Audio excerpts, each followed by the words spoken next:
So on our home screen, we're gonna go to the Play Store right here. You can see my mouse here.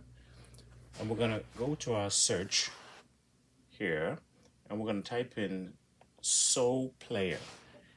So if you just type this in right here, Soul Player app. Once you type the Soul Player app in, what you're specifically looking for is an icon that looks like this one here. Okay, so play, and you should see a button that says install.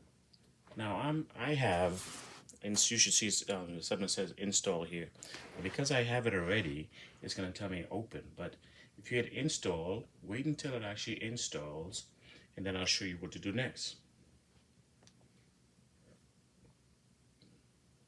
So once it's installed now, what you want to do now is you want to go here to look at all the apps. So now you want to add, I really suggest adding the app on the main page here.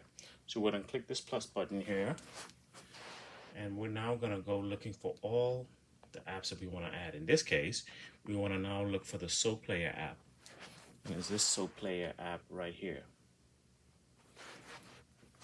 Okay, when you open it, what you're going to want to now do, well, so I've checked it, and so once I've checked it, I can now go back to the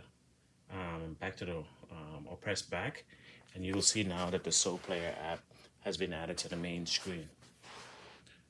Now once it's added to the main screen, now what you want to do is you want to open it. Once you open it, you're going to be asked to enter in your credentials, your login credentials. Me, I've already added it. I've already added my login credentials. So it now pops up to the main screen that now allows me to have access to all the channels that I want. And as you can see from the screen, I watch a lot of NBA. What I like about this home screen is that they keep a track list of all the recently watched TV channels, so it's pretty easy to go and find all the go and watch the more commonly watched TV channels out there. So that's it, guys, how to install or how to watch Ilml TV on the Android box.